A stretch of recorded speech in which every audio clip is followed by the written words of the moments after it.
In most cases, if you walk up into the first date and you're like, hey, you want to get married? They're going to say no. They are psychologically wired to protect themselves, right? So the key is to play it smooth. It's to attract people to you rather than chase them, and to be an undeniable option in a sea of options. Once you learn how to do that, you have unlimited opportunity. It looks like it's going to be an amazing sessions. Thank you, George, for being here. Thank you, Aaron. Thank you, all of you. And just before we get started, I'm super pumped. I wanted to ask real quick, Ariel Macias, welcome. I'm not sure if I've seen your name on these calls before, but just for attendance purposes, if you could confirm whether you're working with some agent or you are a solo agent, you can drop it in the chat or let us know. Yeah. Sorry, I'm working with Will Weaver. Excellent, Ariel. Welcome. So Will Weaver team. Now we're going to go ahead and dive in, guys. Aaron will get us started on this call today, has an important announcement for all of us. And then we're going to dive right in with some amazing tips as well for Cool. What's up, you guys? How you guys doing today? Let's freaking go. Cool. Well, we still got some folks hopping in. So this is my first time hopping in on this call. So it's great to see y'all's faces and meet you guys. I have heard amazing things about most of you on this call. So I already feel like I know y'all. Will actually over here with the pupper. I helped onboard Will. So good to see your face again, brother. But I am popping in just for those of you who do not know me and what I do here at Meskula. I am the vice president here on the team. So basically, I help you guys get onboarded and set up in the program. And many of the folks that you guys spoke to in order to join the program, I actually help support them. So that's just a little tidbit on me. I've been doing sales for real estate lead gen for years. And so I have spoken with thousands of agents just like you guys. And I want to start off by saying that the amount of strength, courage, and grit and growth mindset that it takes to be able to make it onto this call inside of the program, it's freaking amazing. Many agents do not have the gusto that you guys have to grow their business, and that is a very rare thing in this industry. So you're already in the right place to far excel past most of your competition. So that's a huge shout out just to you guys. I have very high respect for each of you that is on this call. I also wanted to share just a little tidbit of value. I'll be coming in to do a training. I think it's next week, question mark. It's probably next week. It's a week after that, something like that. So keep an eye out. But I will be hopping into another one of these calls to do a full training on lead conversion, basically a whole lead conversion masterclass. So you guys are getting tons of leads and opportunities. And so the big question becomes like, okay, what do we do with them and how do we actually convert them consistently so that you scaling your business and hitting your goals and doing whatever you have envisioned for yourself, going to Fiji, retire, whatever it is that you want to do, becomes a simple math equation rather than a complicated problem of how do I go about these conversations? It's so unique and weird. So I've been working on years on building out sales processes and optimizing them and tweaking them to take people who don't know who you are to being your best clients ever who refer you tons of business. And so what I'll be sharing with you next week is I'll be going really in depth on that, but I wanted to start off with a core mindset piece that will be fundamental for that training. So all of you guys here are kind of getting a teaser, and this little seed will also grow into something really awesome when you guys come to that training. So are you guys cool if I share that real quick? I know I'm just going on and on. I'm a participation guy. So like, if I don't see your faces moving around, I just feel like I have bad internet. So the biggest, say what? I said, we're perfectly okay with that. Just sitting here looking at my screen. What's going on? But anyway, so the big question that we often get, I say we, honestly, our amazing client success coaches here get from our agents is, okay, these leads that come in, if they are not ready to sell right away, then what do we do, right? What does that mean? Does that mean this is a bad lead? And sure, there are some leads that are bad leads. If you're getting someone with an email that says fu@gmail.com, you can chuckle on that, laugh about it, move on to the next one, right? But in most cases, because of the way that we've built out this system, I have worked with, actually in their teams, as well as personally know most of our competitors, most of the other lead gen companies in the space. And those fu@gmail.com is a majority of the leads that they generate, right? Our system is specifically designed to create friction before a lead comes in so that they actually have a level of intent by the time it gets to you. That's one of the most important things. But here's a key mindset piece to it that is so important to making good money using this system, which George can attest to himself. Commitment is a scary thing. And so people are psychologically wired to resist any ask for commitment, even if they want to do it. So have you guys ever had a situation happen where you spoke to someone and they said, oh, I'm not ready to list my house. Oh, I'm not ready to sell. And then you see the house on market a month or two later? Has anybody had that happen? Right? The reason why is because when they feel like there's an ask for commitment, people are psychologically wired to go into safety mode because they don't know you, right? You're the hot shit, pardon my French, but they don't know that. And so in the same way that when you guys joined our program, you didn't know who we were when you first spoke to the rep who brought you in, but at the same time, you knew inside that you wanted to make a change in your business. And so it was then up to the rep to have a conversation with you and build up some trust rather than starting the conversation with, hey, are you ready to sell? Or hey, are you ready to, buy into a marketing program, right? It wouldn't work. You guys would have said, oh, no, thanks. I'm going to take some time. And then the next company to speak to you, you would have bought in with them and you guys wouldn't be getting nearly the same amazing results you're getting now. And so what's happening is we are giving you, again, not me, this is way above my pay grade, Karen, Emmanuel, Victor, they are giving you a steady flow of first dates. Think of it like this, first dates with qualified people, right?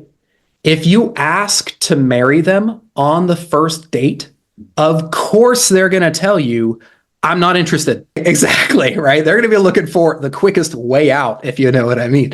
And so, fellas, right, in order to score your wife, right, did you come out the gate swinging on the first date? I don't know about you, but I didn't get my smoke show of a wife by coming on the first date and saying, marry me, right? Except for, I don't know your name. You've been so amazing. Velvet Realty Group. What is your name, sir? Jonathan and Naomi. Jonathan and Naomi. Jonathan and Naomi, I love you guys. You guys, I feel like I'm talking to you right here. And so, obviously, you're the exception to the rule. The mustache won you over, Jonathan, but most of us don't have facial hair as good as you do. And so in most cases, if you walk up into the first date and you're like, hey, you want to get married? They're going to say no. They are psychologically wired to protect themselves. Right? So the key is to play it smooth. It's to attract people to you rather than chase them and to be an undeniable option in a sea of options. Once you learn how to do that, you have unlimited opportunity. What we'll be going over in my masterclass next week is how to do that. But this is a very important mindset piece to understand is that every person, no matter how qualified or high intent they are, that comes into your pipeline, it is a first date. And so the question becomes not how do I get this person to sell with me in our first conversation, but rather how can I be an undeniable option when they have so many other options in their market? How can I attract them into working with me rather than chasing them down, right? Real quick, last little tidbit here. And I want to hear from the folks who are a little bit more quiet. Again, I tend to ask for participation. When you chase someone, what are they doing while you're chasing them? Running away. Yes, they're running away. So I have a golden retriever. I have two. If I throw the ball and then I chase my dog runs away from me. But what ends up happening is when I turn around and I walk away from my dog, he runs toward me. And so what I'm going to teach you guys next week on the masterclass is how to be the person who can be undeniable, turn around, walk away, and people start running towards you and they'll want to work with you, right? Is this making sense? Is this vibing with everyone? Cool. Who's going to be on that masterclass next week? Count me in. Who Let's else? freaking go. Love that. Awesome. Well, with that being said, I want to make one quick last announcement before I got to hop. I have another meeting coming up here. We are running a special offer that we have never done in Meskula's history before. And we have only limited exclusive spots for it. And this is something that, again, it most likely won't be the right fit for most people on this call. And so with that being said, if you are in a position in your business where you want to take it to the next level, maybe this is a right fit if you've already been working with Meskula for at least 4 or 5 months, if not longer. So you're already used to the process, you know how to convert people, and you're looking at turning your real estate career into a full-on business, right? Then we do have something that we are releasing for, again, very limited spots. We're thinking no more than 3 people actually being allowed into this. But it is a unique system that we're building out. You'll hear more about it. If that's something that interests you, if you feel like you're at a place where you want to take it to the next level, then reach out to your CSM. Minimum amount of commission per year to qualify for this is $150,000 a year in commissions. So if you're making less than that, I can already go ahead and tell you right now, it probably won't be the right fit. That's totally fine, right? But just in terms of what we will be doing for you, it's a little bit different than maybe what you're getting here on this side. It's only for the people who want to turn it into a fully automated type of business. So again, if that's something that interests you, reach out to your CSM, ask them some questions. They'll go through the process. They'll probably ask you a few questions to see if you're the right fit. And if you are, then we'll set up a time to chat and you can have a conversation. So any quick questions, comments, concerns, or death threats on that? No death threats? Cool. Again, who am I going to see on the masterclass next week? Go, guys. Let's break and go. Cool. All right. You guys are all amazing. I love you all. Jim and Will, I already know you guys, so good to see your faces again. Well, I'm not seeing Jim's face, but I see his name. You guys are all amazing. Go crush it and see you next week. What date and time is that masterclass again? Same stuff, guys. We're going to be meeting here, office hours, make it happen 11 a.m. Eastern on Tuesday. So we'll be letting you guys know about that. But it's going to be a really cool one. And, well, Aaron, it's been a minute since we had him on any call. So it's really cool that he's taking the time to do this.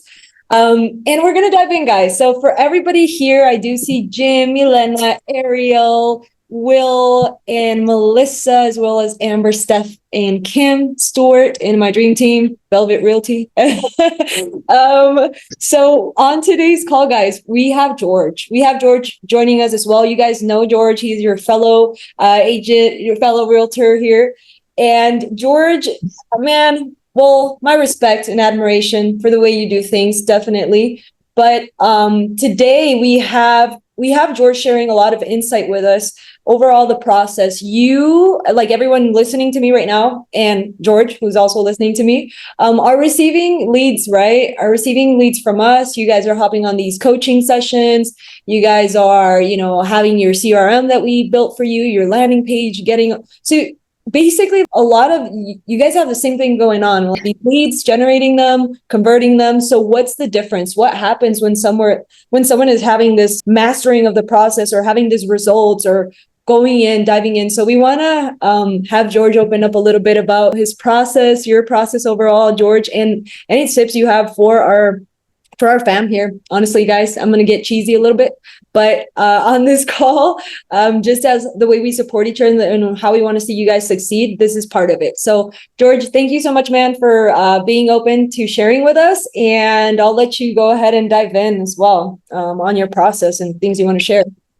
Hey everyone, how's it going? I was told to write something down for this so I could not wing it, but I did not do any of that. So I'm just here to spit off the top of my head. To be honest, it's been quite a fun week for me. I've had in the last 13 days, I've been able to close 5 different deals, which is pretty sweet. It's been pretty busy. in terms of like what I do differently, you just have to have that energy, right? You have to have that like I want it kind of mentality. Exactly what he was saying earlier. It's like you don't want to chase them, you want them to chase you in a sense. So you get a lead in who tells you, hey, I'm not interested in a few months. If they tell you 6 months, they're lying. Buyers and sellers, these guys are the biggest liars.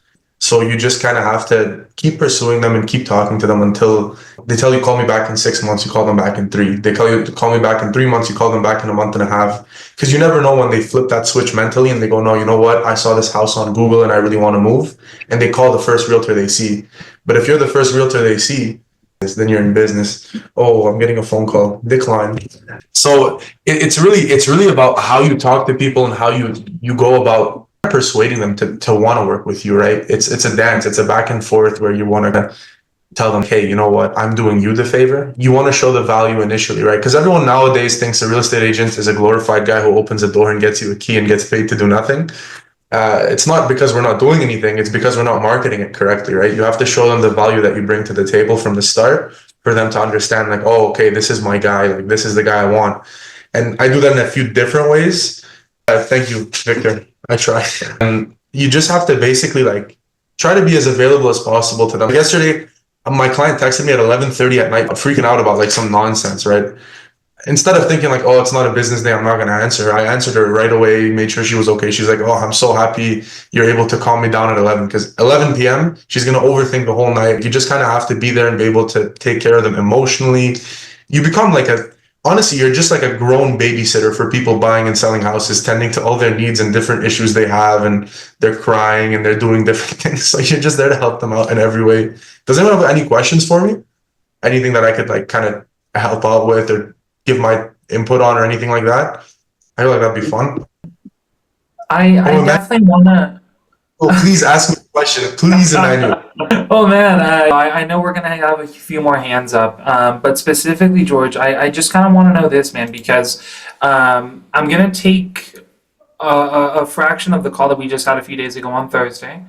We were talking about the initial rejection, right? A lot of us, and I'm sure you've seen this in the past, so maybe you can just shed a little bit of light on this. A lot of us pick up the phone, and when we're talking to these people, they either forgot they signed up, it wasn't them, it was someone else. Whatever the actual response is, there's an initial rejection, and it just means no, right? It's not me. Yeah. Do you get these? And if you do, what do you do? How do you go about handling that?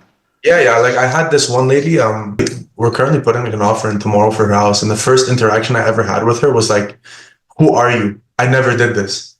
I was like, hey, that's completely fine, but your name, your phone number, and your email registered for this is just basically a buyer consultation. I'm just here to help you kind of determine what you're looking to do in terms of buying. You just kind of want to ease their mind. You want to go at it with a more personal approach than robotic, because people are so accustomed to having salesmen call them from random numbers that as soon as they pick up the phone, they're already like mentally like, oh, fuck this guy, I don't want to talk to him. So if you talk to them in a way where it's like, hey, very friendly, hey, I'm from Ottawa. You always mention that you're local. I'm from Ottawa, so that's why I said it. But you always have to mention that you're local so they don't think you're some guy from a different country trying to sell them a phone plan. You want to be able to kind of basically just put them in that position of comfort and for them to be like, oh, yes, okay. Oh, you know what? My son signed up for this. Okay, that's no problem. Did you ever think about doing this? You can flip the question back onto them and try to get them to open up. You just basically want to get them to put their guard down, right? As soon as they put their guard down, it becomes like fun. Then you just start to go back and forth, back and forth. The main thing is just getting the guard down. The best way I found to get that guard down is just to be like, just honest, nice and personal, right? Talk about the weather, talk about the game last night, talk about literally anything that can get them to open up and understand that you're not some random salesman. You're actually just another human being on the phone with them. And then from there, as soon as you mention those personal points, they kind of tend to flip right away. They go from like, oh yeah, my son did this to, oh, yo, you know what? I remember doing this on Instagram or whatever. I actually was kind of maybe looking to move. I'm not sure yet. No problem. Why don't we kind of take a look at what you have, what you want to buy, see if it's feasible, go from there. And then from there, as soon as you open the door a little bit, you can open it and you walk right through and you got a deal. That's kind of my response for that. It takes time. Obviously, you're going to mess up a few times when you first start. You're not going to get the perfect kind of way to go about it. But eventually, over time, the more people you talk to, the more people who tell you to go die and fuck off, you'll learn and you'll get better at it. It's happened to everyone. Like if you get leads that tell you to leave me alone or never talk to me again, or you're a terrible human being, it's okay. It's fine. You just go to the next one. Thank you, Nick. Right. George, I have a question that I'm a little curious about. While I see anybody else lifting your hand, throwing your questions out there, please do so. That's what these sessions are for. But I want to know, is there any initial rejection that you literally are just like, okay, well, if I get this, then I'm disqualifying the lead? Or do you have a protocol where you're like, no, until I talk to them, until I do this? No.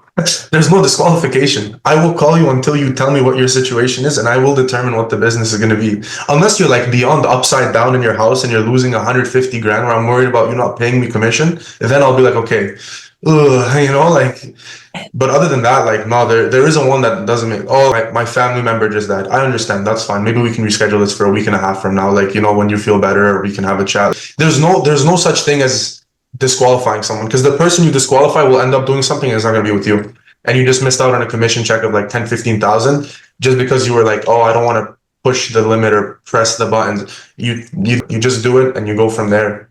I love that. Question?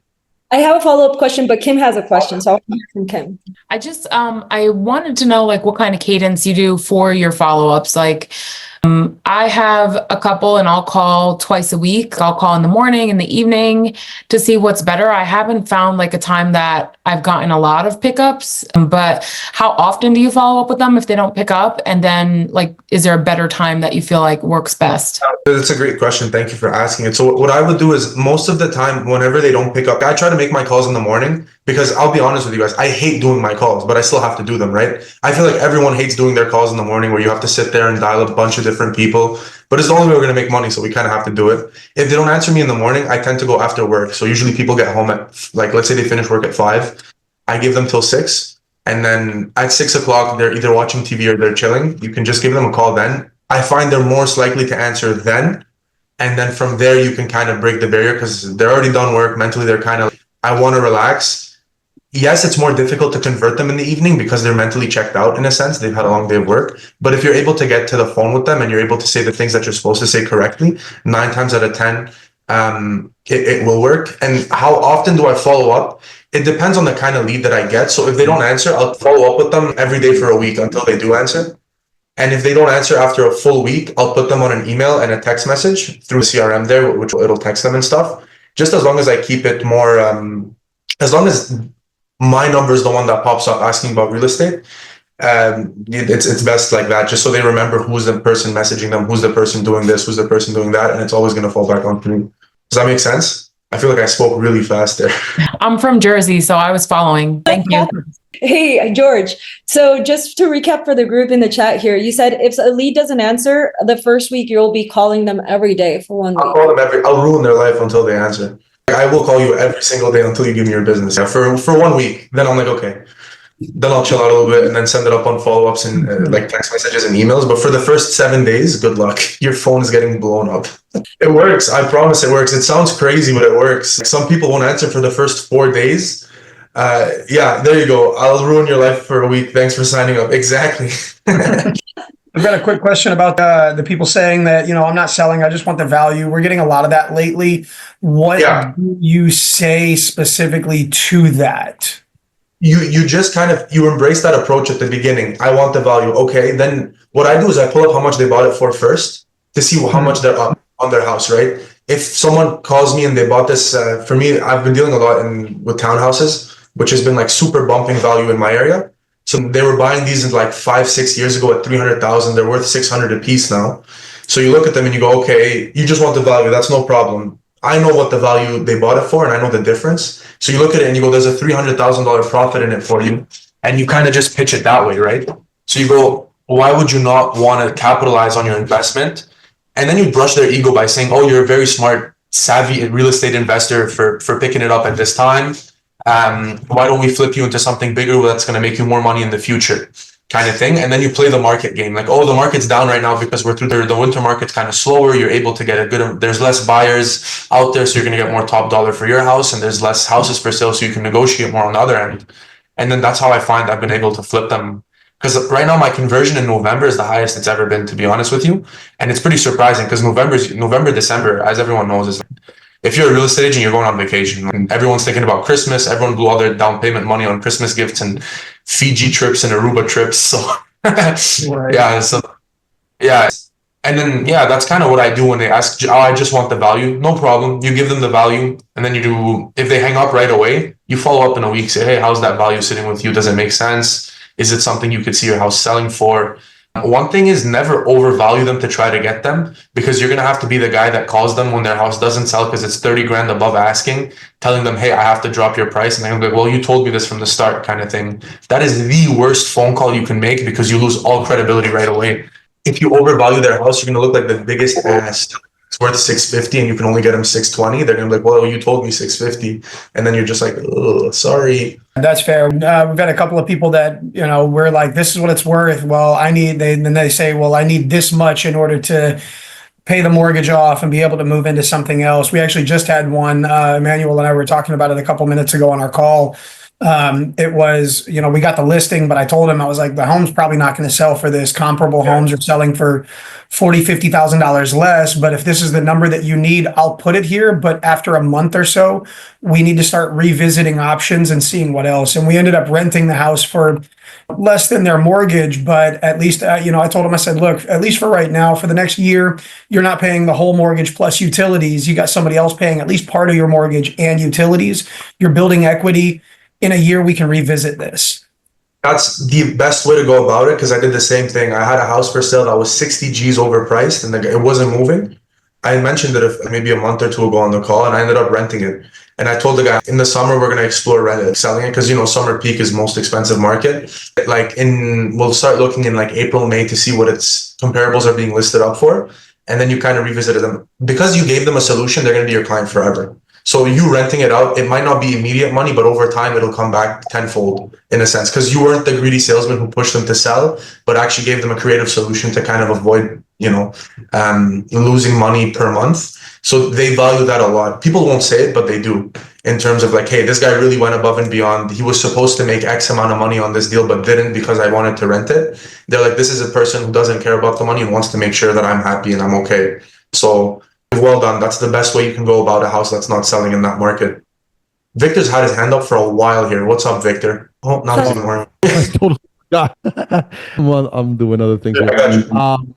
Yeah, so it's so I know that we miss out on business for saying the wrong things at the wrong time, right? We get on the phone call, and for example, we introduce ourselves and we go off the freaking rails with our introduction, where we're calling from and the reason that we're calling from. And sometimes I hear recordings where it's like, hey, it's so and so, and it looks like you're looking to sell your property, and so I'm here to sell your house. Anyways, just I want you to dive, if possible, in terms of those things that shouldn't be said and those things that should be said, just a little bit in terms of the body of your call. Once again, I see a lot of business being missed because the wrong things are being said over the phone. Honestly, I don't even tell them who I work for or what I do in the first sentence. I don't even do that. I say, hey, how's it going? My name is George. I hope you're having an amazing day. That's the way to start it off. Just so that's another way to kind of start off the conversation in more of a friendly way to see how they react. Okay, I'm doing great. My name is Victor. Oh, amazing, Victor. Well, I just received a request. I don't know if it was you. Well, don't say that, but I just received a request saying, hey, I'm looking to maybe get a value for my home. Does that sound accurate to something that you were looking to do? I remember doing that. Maybe, I don't know. Then you pull up one day, pulled the request. Hey, at 11:59, 3 days ago, you submit this request on Instagram. I saw this is the address, this, and that. They're like, oh, okay, yeah, that makes sense. Well, listen, I just want to give you a free home valuation. No commitment. Just wanted to let you know the information on what the stuff's selling for, because I know you probably had a great investment in this property and you're curious to see how much you could cash out on that investment. And then from there, you kind of open up the barriers and start having that conversation. I don't have a direct script I use, because every time it changes based on every person. You have to mold your personality to fit different people to be able to kind of secure the business. You have to be the most entertaining person ever to these calls. So you have to kind of come up with different stuff all the time. Someone's really into sports, you start talking about the NFL. Someone's really into video games, you got to figure that one out. Someone's really into dance. You just make some shit up, you know what I mean? Just so you can kind of connect with them, to be able to kind of get them more comfortable with you. And then, every call is different. If you're doing the same thing on every call, then you're not doing it right. Every call has to have a different way of approach, different person to talk to. You have to analyze their their character portfolio in a sense from that conversation. If they're a very calculated person, you need to explain to them piece by piece. If there's someone who's like, as long as it makes sense, I'll sign, you have to go with a different approach. Like there's 4 different personality traits that I've been seeing. The really calculated people, the really I don't care people, the people who don't want to talk to you. And I have different ideas and approaches for every single one of them. Oh my, that's fire. All right, I'll let it be. Caesar, I know you had a question for me, man. Sorry, it hit me. Yes, I have 2 questions for you, actually. You said your conversion rate's the highest it's been in November, now in November. What's your conversion rate? And B, you said first week you blow up their phone. I got you that you call in the morning and after work.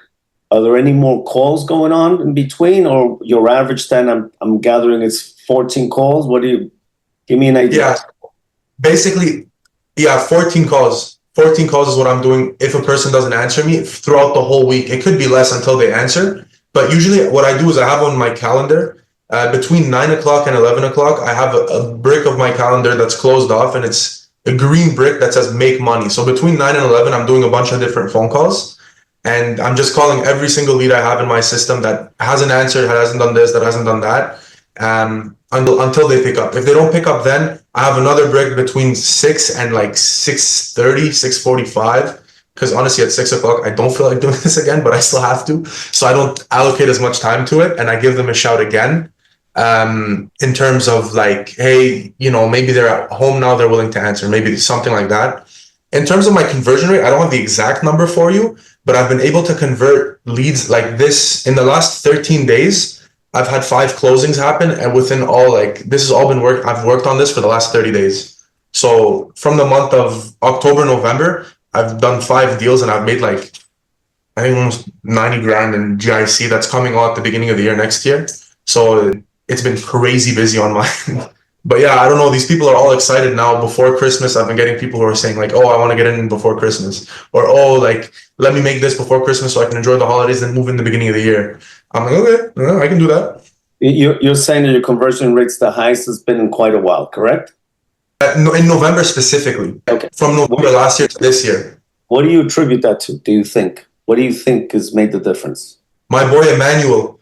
Shout out to the boys at Meskula. No, I think it's just over time I've been getting better with these calls and talking to different people. And the more time you spend talking to these leads and just different approaches I've been taking, such as the ones I was mentioning earlier, has helped me really get better, right? Because I feel like real estate is like golf. You can golf for 40 years and still get better in a sense. So the more you're at it, the more you do it, the better you'll get. So I feel like I've been getting better and better month after month. So I feel like my November next year is going to be better than this year, and so forth and so on. So just for exponential growth. Sorry, I lied to you. I have the last question is on your time block. Do you have an average of calls that you make? Do you tell yourself, hey, this week I'm making 100 calls, 200 calls, 300 calls? Do you work like that, or you just go, here's my time block, let me make some calls, whatever happens? I wish I was that calculated. I'm not. I just have that time block between 9 and 11, and I just try to get as many calls as possible. Because sometimes a call will take 15 minutes. Sometimes someone will tell me to never call them and go rot in hell. It takes like 3 seconds. So I try to just take that time between 9 and 11 to just hit as many lines as I can and have the best kind of conversations. Because I feel like if I give myself a number, I'll start rushing some calls. And that's the last thing I want to do is I want to take the time to actually figure out their problem and how I can capitalize on it. Thank you. George, I want to get your thoughts on one thing real quick, man. I know that for myself, this was my case, right? And I don't know if it's going to apply for anyone else. But maybe my first year, my first 3 years in real estate, I was looking for the right line. I was always looking for the right script. I was looking for, what are you saying? But how are you actually saying this, right? And it wasn't until I got to a point where someone said, dude, don't even worry about that, man. Just worry about making more calls and actually talking to more people. And if somebody said, F off or whatever you want to, whatever they say, just keep on doing it, man. And there's another one coming, and there's another opportunity coming, right? And right now, I guess just tying it into Caesar's question, a lot of us, and well, when I say a lot of us, I really mean me. When I was doing this and somebody would tell me, dude, no, they didn't answer on the first call them immediately right back, right? And David said it the other day, he's like, I'll call them 3 or 4 times back to back. I don't do 3 or 4 calls back to back, right? But I did force myself years ago, and I still do it today. I don't really force myself today. It comes to second nature. I don't know if you do this. I'm calling people at least twice. If they didn't pick up on the first time, I actually give them a call immediately. Right when it goes to voicemail, I'm calling again. And are you doing that? And I guess what I really want to tie in, because I don't know if this applies. I was really fearful, right? Oh man, I'm giving you 2 calls in a row. This person's going to tell me to F off. Why am I calling them so much? That was my main fear. If you're blowing up their phone, let's say you're calling them 14 times, right? Which now seems kind of reasonable. But you're calling them 14 times in the first 7 days. Do you feel like this person's going to like immediately pick up? Why the hell are you calling me? You've called me 14 times. Do you get that, or what do you actually get when they pick up? Nah, people don't yell at me. People don't yell at me. It's okay. Yeah, it is.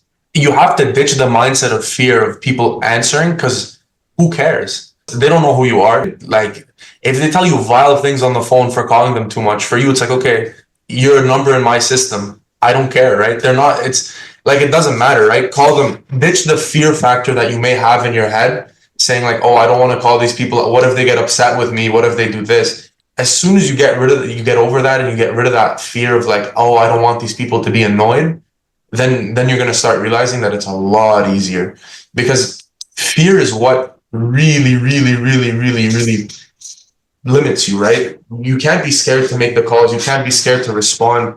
You just have to kind of go at them. Go at them. And I like how you call people twice. I don't do that, but hey man, if it works. I have done it before. When I have someone who's active on text message and they don't answer on the first ring, I'll be like, oh, no, you have to answer. So I call them again. They don't answer. I call them the third time, and then after 3, I'm like, all right, 3 strikes, I'm out, and then I'll do it tomorrow or at 6 o'clock or whatever. But no, it's happened to me before. I think I showed you that call, Manuel. There was someone who booked a meeting with me at like 11. I called them the first time, he didn't answer. Called them the second time, he didn't answer. Called them the third time, they answered. That person, I just sold their house for asking price and bought him a new one. So it's like, what if there's, you know what I mean? You just look at it and you go, if I was too scared to make the second and third call, I would have missed 2 deals. It's like, well, no fear. I'm sorry, I'm going to jump in on a little bit on what you're saying here. Just out of my own experience, I'm doing this for a hell of a long time, and I've made a lot of mistakes. One of my biggest mistakes is that I'm a good closer, and I'm telling you why that's a big mistake. I'm just being honest with you. Over the years, the more I learn, the more I see. What you're saying is exactly what happened to me. I was in a huge firm in Manhattan, in New York City. We had about 200 people side by side, everybody making calls, everybody attacking the phone. But I grabbed that phone and boom, I closed. Okay, come in, go out, made my deal. And there was a guy sitting next to me. The guy sucked. He could not tie my shoelace. I'm telling you, he was horrible. But he was there at 7 a.m, left 7 p.m. And then suddenly I start seeing his numbers were like, he was blowing me out of the water. And I'm like, Jesus Christ, what the hell is this guy doing? And I went to my manager, and he told me exactly what I just said. He goes, you're too good for your own good. Just shut up, stop thinking, pick up that phone, keep dialing, and some people are going to like you, some people are not. Who cares? And you'll see what happens. I said, the guy's name was James. I said, look at James. The guy can't even speak properly. He can't put a sentence together, but he kept going. So to answer your question, it's all volume. Exactly. Volume trumps talent. I'm telling you, because if you don't make those calls, it's not going to happen. It's just, and I'm guilty of this shit because, it's just the way it is. You got to just keep dialing. Anyway, that was my No, that's on the money. You're on the money 100%. Because if you call, let's say you're an incredible closer, and you call 20 people and you close 2 of them, you have a great closing ratio. But let's say you're a mediocre caller and you call 100 people and you close 4 of them, you doubled the other person's deals. Yeah, you did more work, but you're better off at the end. Like, what happens when the market slows down and suddenly you're still making the same calls? In other words, say you're only calling 20 people a month. You keep calling 20 people a month, but the market slowed down on you. And you're like, shit, man, what's going on with this market? What's going on? And the next guy's making 300 calls. That's why I asked you about your closing ratio and your numbers, because that's the key. It's volume. Completely correct. Volume. That's what the name of the game is. Oh yeah, that's the first thing I read. The more people you call, the more money you're going to get. if you're making all these phone calls, like that's the way I'll tell anyone to do it. The more people you talk to, even if you're not a good closer, even if you don't know how to, literally, like the guy you were mentioning, he doesn't know how to tie his own shoelace. He doesn't know how to use the bathroom without assistance. Like, no matter what you are or how little you know about how to talk to people, eventually someone will sell with you. You just have to get in front of as many people as possible in the best possible manner and go from there. Like, you don't have to sit here and figure out the best script, the best way to approach someone, the best way to do this, the best way to do that. You're going to spend way too much time learning how to close 20 people. Then you're going to, it inflates your ego a little bit too, huh? When you think you're such a good closer, because this happened to me too. I was like, I don't need to make these calls. I'm too good. I'll call anyone and close them now. And then you go and you're like, you go from closing more deals to less because you think you're better than the other person. And then you realize, oh shit, this guy's doubling my calls and closing more than me just because he's in front of more people. I got a quick question about going back to when you said the guy that you called 3 times in a row. Are you like hang up, call it back immediately? Are you giving it a minute? How is that running?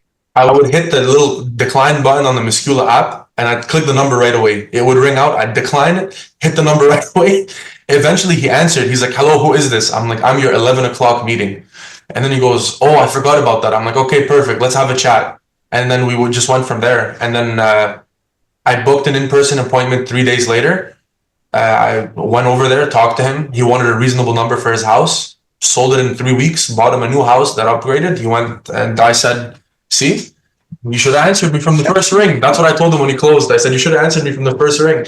He goes, yeah, you're right. I was like, there you go. That's pretty legit. What have you had anybody that set a phone appointment like 2-3 weeks in the future and had that same deal where like you call them a couple of times, they don't pick up, so you keep calling?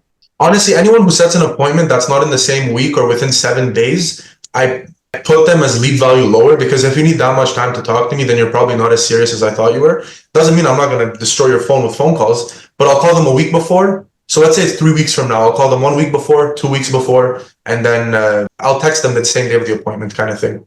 But yeah, you just want to get in their face, like as a reminder, hey, we have an appointment in a week. Are you okay with that? Do you want to switch the time? No? Okay, perfect. Thanks. Hey, we have an appointment in 3 days. Are you okay with that? Yeah. Okay, perfect. And then the Meskula thing sends an auto text. Yeah. Hey, you have an appointment in an hour or whatever. And then if they don't respond to that, at that time, you ring them. They don't answer, you ring them again. They don't answer, you ring them a third time. 3 strikes, you're out. Okay, got it. So you're double checking like a week ahead, couple days ahead, like, hey, does this time still work for you, or do we need to reschedule this? Because the appointments are money, right? That's your money right there. So for me, I look at it as like, I want to set everyone up on a timeline, get the pipeline flowing properly, and get these appointments all done. The worst thing you can do is miss an appointment. If you miss an appointment, make up some makeshift lie and tell them that it's their fault, and then continue with the appointment. Gaslight them. Don't call them and apologize saying, I missed your appointment, I did this, I did that. Never do that, because you lose 10 points right there. Gaslight them.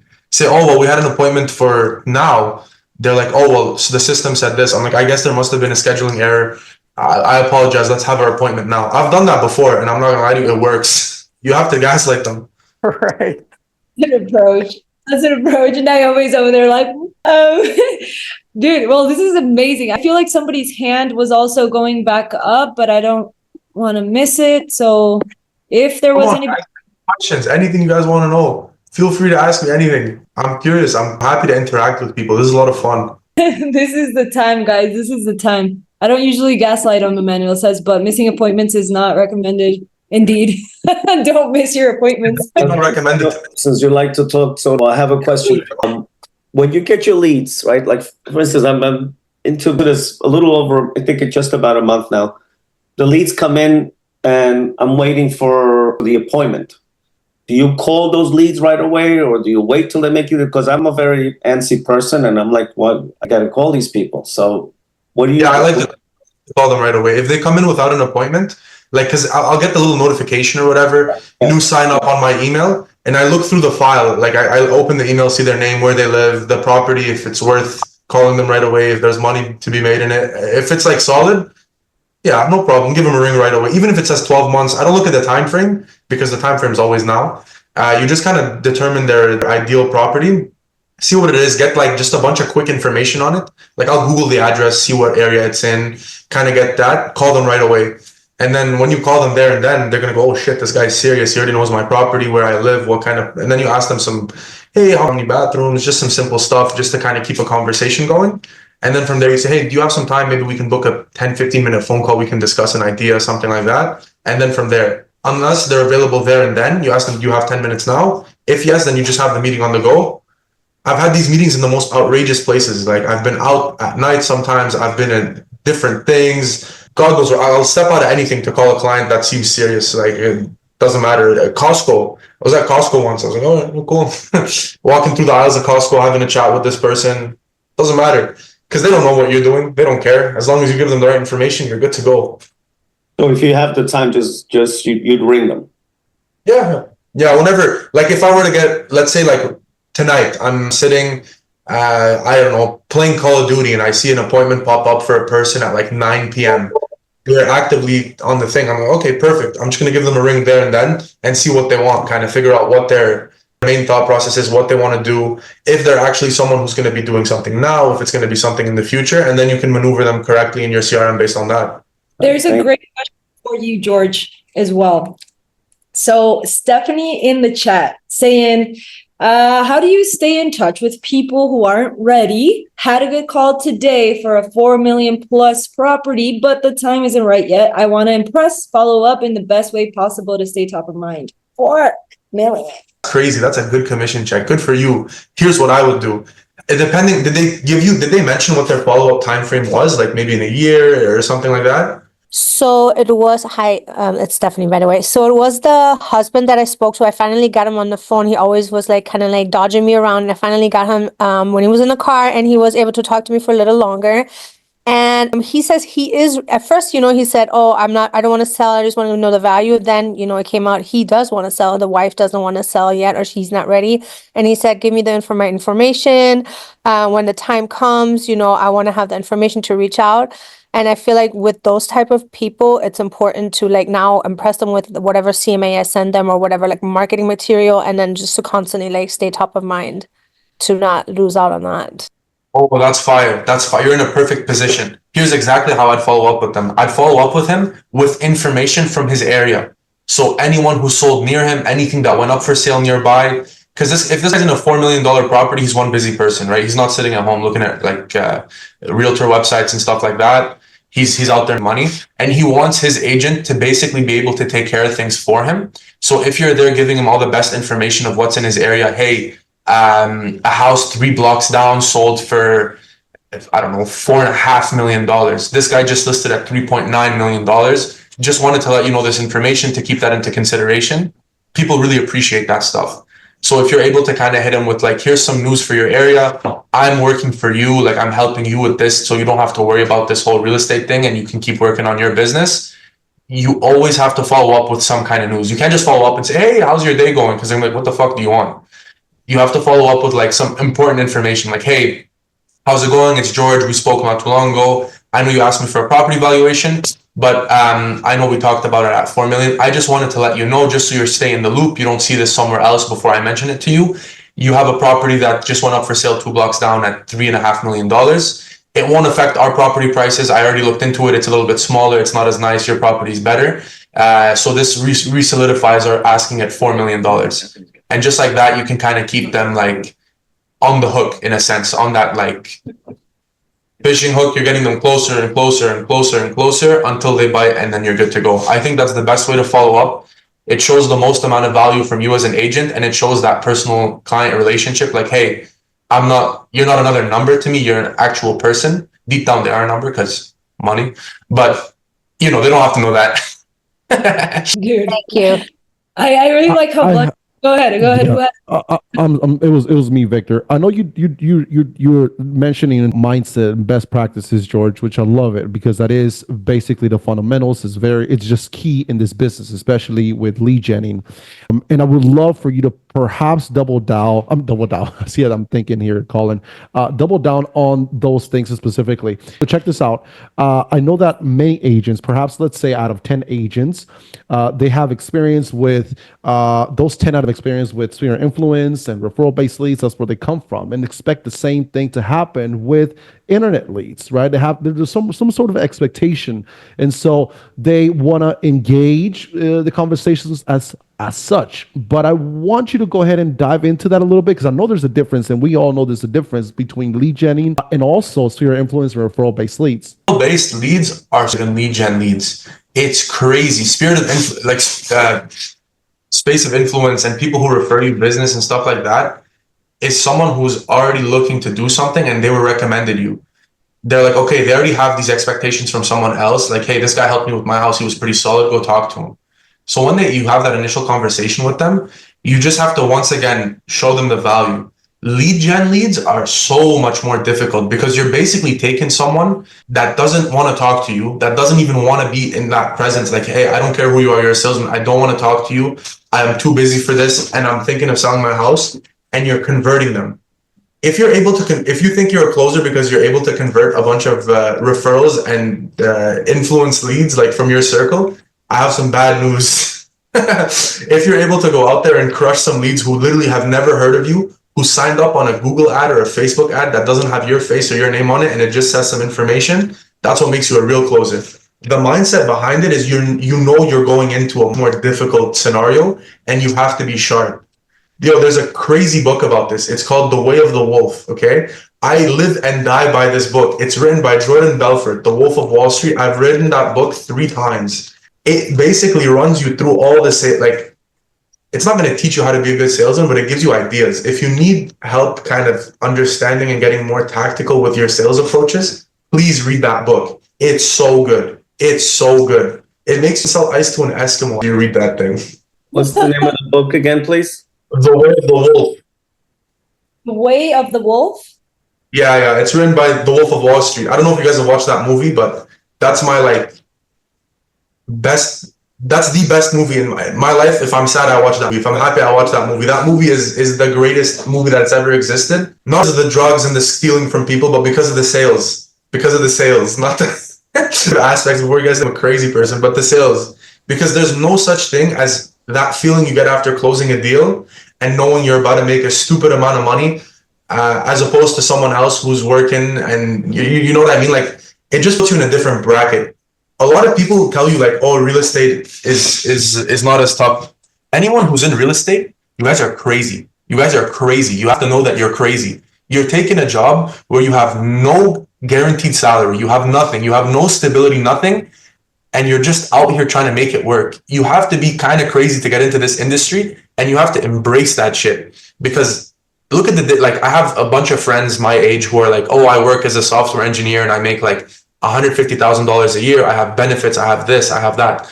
That guy's relaxed. That guy's chilling. I wake up every day. I need to sell something. I need to sell something. It sucks, but then you sell that one property and you fall in love with the whole industry again because you get that dopamine, you get that rush. It's insane. It's like being a legal drug dealer. It's crazy.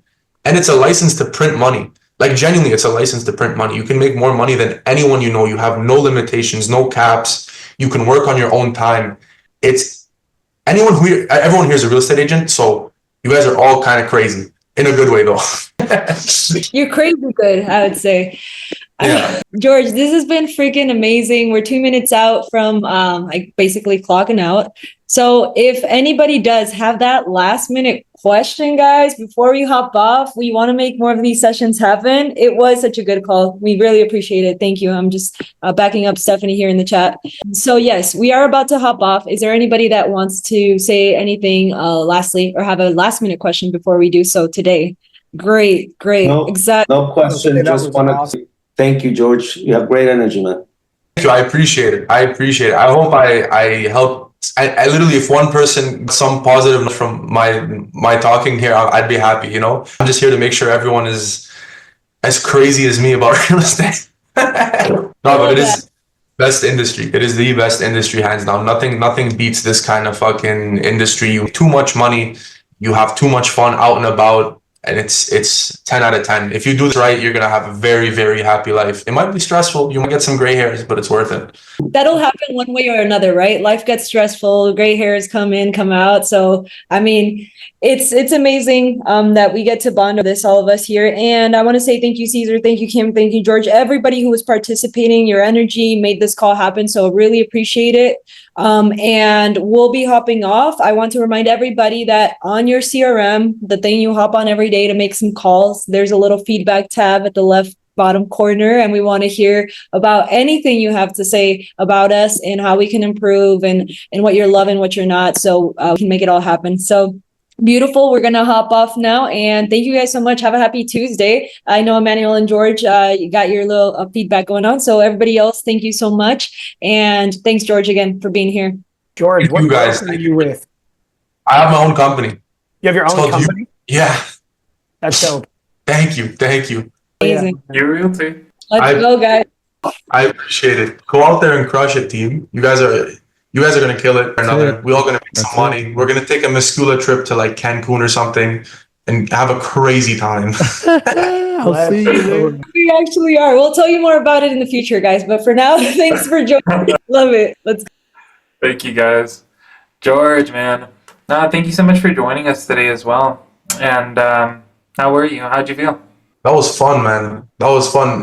What do you guys have as feedback? Caesar and I'm sorry, I'm gonna call you Velvet, Mr. Velvet. Jonathan, yeah, Mr. Velvet. So yeah, my wife and I, Naomi and I, we're Velvet Realty Group with T here in San Antonio, and so yeah.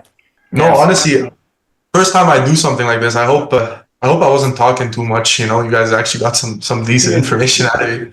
The whole point of this was to listen to you talk and hear about what it is that you do. Like for us, I think our biggest issue has been inconsistency, truthfully. I'll get on and I'll get like my schedule because of I work evenings at a restaurant and I work like it's a high-end steakhouse in San Antonio. Nice. I go in at like 3. We start at 3:30, which means I'm leaving the house by like 2:15 to get downtown and get in and do what I need to do before I have to start. And I don't get home until 11:30, midnight. In the holidays, it's going to be 12:30, 1 o'clock at times before I get home. And Naomi back here, she says she doesn't feel as confident yet. And I keep trying to tell her, look, make the phone calls, mess up a little bit, because I did in the beginning. Like I didn't know what to say. But that's the thing, right? You will make mistakes. It's unavoidable, right? You're in a new sales. You will make mistakes. You just have to take it on the chin and keep going. It's the best way to go about it. Like my first year in real estate, I think I did 3 deals and I had no idea what was going on. I was so confused. I was like, this is not the industry. Everything's going to shit. I don't know what to do. If you don't go through that, you can't get to this, right? You have to go through the ringer of real estate and go through the gutter and the garbage that is the beginning to then know what to do when you get better and you get more clients and you start making more money. That's the only way. It builds character, and it's I find if I started real estate and I was really, really well from the start, I don't think I'd be able to do what I do now, because you not doing well puts you in that grind mindset. Like, oh, fuck this shit again. I can't do this. It's not working. Okay, you flip that negativity, flip it into something like, how am I going to make more money? How am I going to do this? How am I going to, you know what I mean? It really takes you to the next level. Have confidence in yourself. You're going to crush it. You're in the right program with the right leads coming in with the right people, and you're going to crush it. You're going to crush it. Like I've been doing real estate, to be honest, 3 years. I'm only 3 years into the industry. My first year, I did nothing. Second year was not bad. Maybe did 70, 80 G's for the year. This year, that's GCI or that's GCI. GCI.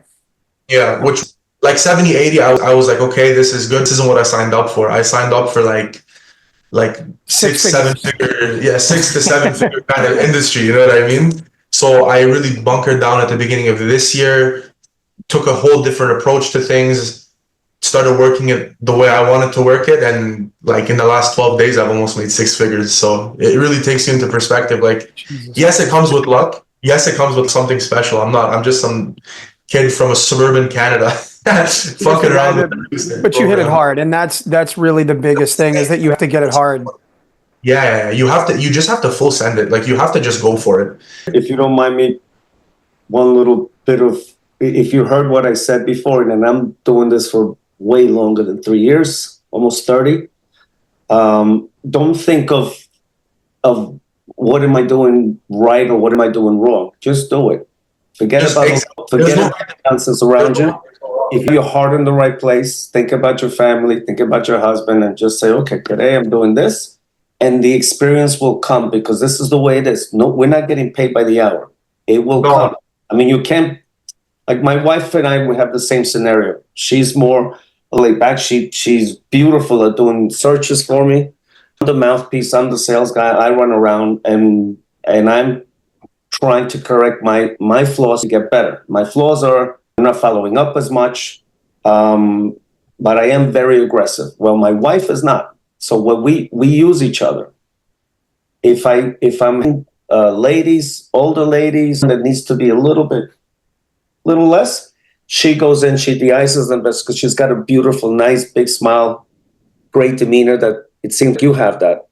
And then when it comes time to close them, I jump in. So you got your toolbox. No, 100%. The most important thing is keep going. Keep going. You guys are a team that can crush. That's it. Make the touches and you'll be fine. One day you'll wake up and you're like, wow, now I got all, now I got that only happens with experience. And from back at this call, you're going to think about this moment we had us four in this call, or us five, sorry. And you're going to be like, holy fuck, they were right. I should just grind it out and it's going to work out, because that's exactly what happened to me a year ago. Because I look back at a year ago and I go, okay, so it really is, it's a snowball. The more you start doing now, the more it starts to roll and roll and roll and roll and roll. Like, George, how many years are you in this now? 3. First year GCI, what was it? If you don't 30 grand. 30 grand. What's your GCI after 3 years? This year I'm on track to almost be at 300,000. 10 times. Did you hear that, Naomi? 10 times in 3 years. Now, this kid, I'm going to call you a kid. I'm sorry. He's talented. He's aggressive. But in my area, I'm out of New York City. We've got a gazillion brokers and everyone's a shark. There's no room for goldfish over here. But there people exist. And I know some sharks that are very quiet, very easy. Oh, yes, very, very disarming. I know this lady in particular was into my wife. We work with her. Somebody would give her and she's like, oh, wow. Is that so? Well, and she just talk over you with her easy demeanor. And it's like, oh my God, I would be jumping all over this person trying to choke them. But she's got her style. Find yours. Make it work. Don't try to be like George, or don't try to be like me. Don't try to be like your husband. Be you. Just keep doing it. Like, the way I go about my sales is high energy, like comedic, off the top of my head. Like, I want to make my clients laugh, feel comfortable, but that only works with me because that's just my personality in a sense, right? You have to take your personality and 1000x it to everyone. Like, you have to be out there talking to like people you never want to talk to. You talk to them. I talk to the most random people. I sold a guy a house from the sauna at the gym. Like, I was at the gym in the sauna and I was just sitting there and there was a guy sitting next to me and I'm like, hey buddy, how's it going? Like, just a chat. We're in a sauna, we're sweating after a workout. Like, that's the last place you want to talk to anyone. From there, we made a connection and 2 months later, he ended up closing on a property. It's like, you just have to be able to exaggerate your personality and be who you are with these different people. They're going to find value in that. Yeah, it's going to be a little bit more difficult because obviously you're still starting up and stuff. How long have you guys been in the business, if you don't mind me asking? So we actually finished, we just hit the 2-year mark within the last month or so. We both renewed our license for the first time, so we're excited about that. But yeah, so this is officially our 3rd year in, and our GCIs were nowhere near that. I think Naomi kind of fell into a couple of sales right out of the gate just because she had people that were like, hey, I'm going to wait for you to get your license. I didn't really have much in the way of sales and listings just because when I first started at our broker, neither of us really had a sphere of influence here. I was brand new to San Antonio. I'd been in Texas for 13 years, or for about 10 years at the time. But everybody that I knew was in Dallas and Austin, and I didn't really have very many people that I knew that well. And so I've done a ton of rentals. We've had some lease listings and whatnot recently. But have a good one, Emmanuel. But yeah, year 3, we're doing what we can to try to build it up. But now running through Meskula, it's picking up pretty well. No, honestly, in terms of like Meskula's leads, they've been really, really solid. They've helped me obviously grow my business a pretty substantial amount. But Meskula is not the secret in a sense. You know what I mean? You have to be that like anyone can come and give you leads. Yeah, it's nice that the Meskula leads are more quality, good leads and stuff like that. It helps you close more. But no matter where you end up or where you go, you can't. It's not based on the lead company you're with. It's based on what work you do to get those leads to sign. Because I've tried 1,000 lead companies, to be honest with you. I've been with 5, 6 different ones. I found success with all of them. This has just been my favorite one because of how like user friendly it is and how everyone is and how we can all have this chat. Like this chat helps you improve 1,000 times. You know what I mean? Like having a chat with someone who's experienced this shit. Like I'm sure Caesar, you've been through this shit of real estate and the ups and the downs and the like 30 years in the business. 100%.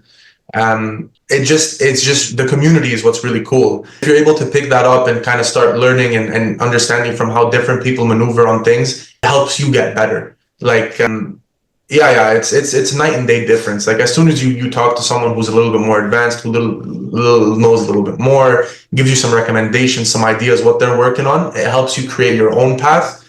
And then from there, you're able to crush it. Like it's a great business. It's a great business. The best quotes that I was ever given to, like from all time, is don't focus on the work. The money will come after. Yeah. I never understood that. For the first 6 months of my career, I never understood that. I'm like, this doesn't make sense. How am I not going to focus on the money? I'm in a money-based industry. Like this is a bunch of bullshit, right? But then you start to see like, hey, I did really good work with this client who then sent me her neighbor. And then from that one good work, the neighbor did well. Okay, nice. Now I sold this neighbor's house and bought her a house. Okay, I did really good work here, who then referred me to that person. Over time, it just begets, you just have to do good work and the money will come. It'll come. It'll come. It's not, never focus on the money, because if you look too hungry in front of someone else and you force a deal, they're going to know that you're just a money hungry real estate agent and they're not going to like that. You have to be very nonchalant and how do I explain this? Come to these meetings, because you, like today for me, I don't think I lost it yet, but I have a 1,750,000 deal that I thought I had the listing, and then I see that she listed it with somebody else. She's told me because it was a particular demographic of person. And this lady, I've done 50 deals with her already. She was a mortgage broker. I think it was going to fall apart. I'm going to wind up getting it anyway. But the level of high ups and downs that's going to happen, and you got to stay with it. Like this lady, until she closes, I'm staying on her ass until the end. And I kind of I almost missed it, and then I remembered, oh my God, the meeting's on. All I wanted to do is get my mindset again, and that's what I got to thank you, George, because you got that high. Now I'm going to go out on an appointment. So now and this is the way it is. You got to smack yourself back into, okay, look in the mirror and get the hell out there and do it. It's the way it is. Participate in these things. This is important. And everything else, like George is saying, you're going to get your leads and just follow up and stay with it, and it'll come, man. It's just the way it is. Good luck to you guys. Whoever's in the United States, happy Thanksgiving. And thank you. Take care. It's been an absolute pleasure. If you guys have any questions or anything for me at any time, I'm just going to text over my number to the chat. Just give me a call or anything like that. I'm more than happy to shed some light if you're having an issue, if you're having something, or if you just literally want to chat to get your mindset back together. It's right there. It's a Canadian number. If you want to call me, you can. I don't know if you have Canadian calling. I think most people in the States do. If not, send it on WhatsApp or something, and I'm more than happy to give you guys help, because you guys are where I were. So I want to make sure that you guys get to where I am, right? You guys seem like a nice couple, and I want to help you guys make some money, because it's what matters. I'm going to see if this actually works. I'm sending you I just sent you a text now. We'll see if it actually does. I'm showing it's sent but not delivered yet. Might not go through, but we'll see. Yeah, if what else can we use to? You have Instagram? I do. Velvet Realty Group. Velvet Realty Group. Everything. Yeah, Instagram, Facebook. Velvet Realty Group. Yeah, and I think go ahead. And then I'll give you a follow. If you have questions, send me a DM. Want to hop on a Zoom call? We could have a chat. You guys are gonna crush it. It's coming. Your time is coming. It comes for everyone. It might not be this year. It might not be next year. But if you keep doing good work, money will come. I have full faith. She does great work. She works all of our Spanish speaking leads.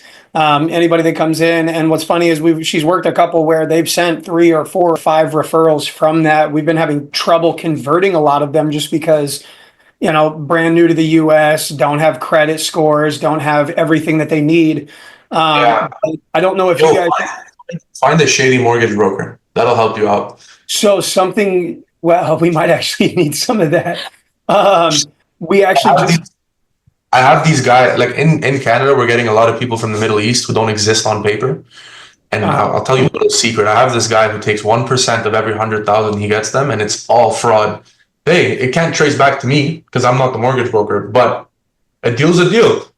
A deal's a deal. And as long as if they're serious about it, they're going to pay their bills and they're not going to have an issue. And then those clients are going to be clients for life.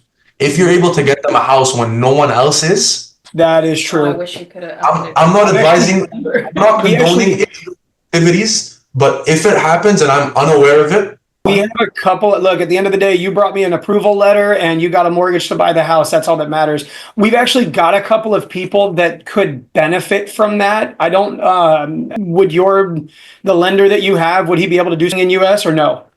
No, only Canada. All right, we're gonna have to find some folks that might do that. But do you have a go-to mortgage broker you use?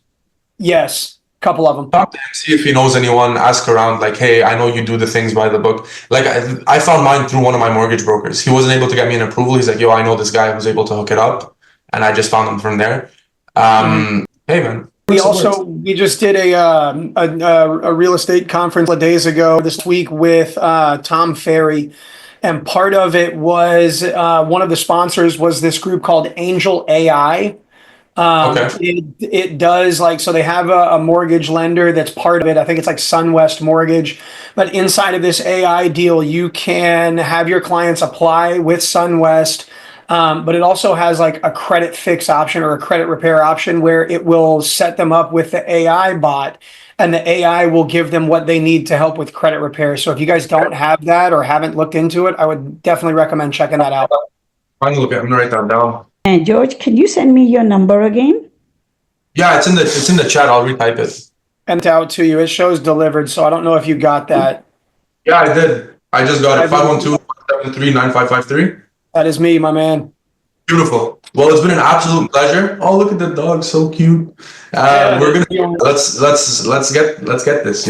It's you guys are in the industry. If you want to make a bunch of money, you're definitely doing it at the right time. You guys seem like a young couple, so you guys got time on people. Like the main thing is imagine where you're gonna be in 5 years, 10 years. All these older people in your area that are crushing the real estate, they're gonna expire. It's our time to shine, the younger adults in this world, and then we're gonna take all their money and all their clients, and it's gonna be a lot of fun. I'm 22. 22. We got a couple of years on, man, but as long as you're under it doesn't matter. You're a young couple, you're gonna crush it. Everyone's gonna crush it.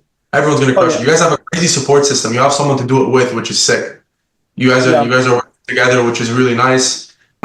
Just keep doing your thing. As long as you're following up correctly, you're talking to the people the way you are. Like I can tell right now, you're good with. Like we've had a conversation for almost 20 minutes, and it hasn't. You know what I mean? Like it's in a situation like that where it's. You know what I mean? Like you're gonna there's a lot of people who are in this business who are extreme introverts who crush it. So if you already have the advantage of being an extrovert and you know how to talk to people, you're good. You just have to go through the ringer and then you're gonna come out of it 10 times better and you're gonna make a bunch of money and you're gonna be like, wow, George was right. Like yeah. And then I'm gonna come over to San Antonio, Texas. We'll go grab a steak at the steakhouse and it'll be fun.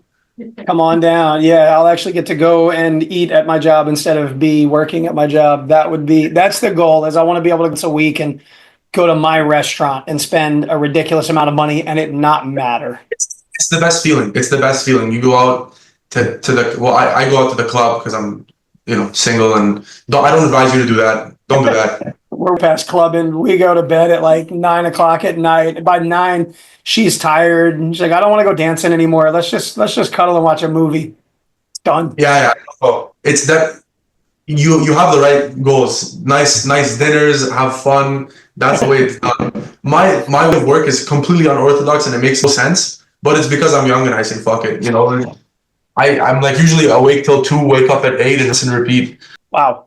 Yeah, we got to start waking up a little bit earlier, get to the gym. That way we can knock everything out in the morning. Get that 9 to 11. I do like that idea of just for those 2 hours in the morning, hit it hard, do what we can, and then go on to the rest of the day. Let me show you my phone. Oh, sorry, my thing is being slow. I just want to show you something on my phone. Oh, you're good. We understand. Every day, 9 to 11. Okay, it's inverted. 9 to 11. Literally says make money every day in green. What else is there to do in the morning? We're going to set that up then. We're going to have to do that too. Make money. It's 9 to 11. Comes up and you don't do it, you're going to feel like shit. And then when you do it and you're done, you're like, thank God. It sucks. I'm telling you, it's not fun. Sitting there for 2 hours a day making phone calls to people who tell you to go fuck yourself, it's not ideal. But from those people, you will get someone. If you're doing 30 phone calls a day, 5 days a week, you're calling 150 people a week, which in turn is what, 600 people a month? Yeah. You should get 5 deals from those 600 people a month. It might not be now, but in 3 months, in 5 months, in 6 months, in 12 months, you want to set yourself up that you have business coming every month, a paycheck to look forward to every month. That's how I've done it. So like I have a check coming in end of November, 2 in December, January, February. So you're never like hungry in a sense, you know? You close the deals. Were you at the closing table signing and those deals have closed, or you just have them lined up and that's when they're expected? 5 deals that I did in the last week and a half have all gone firm, and I sent out invoices for every single one. So from January to February, I have like 97,000 in GIC coming in. So I'm starting off the year up 100.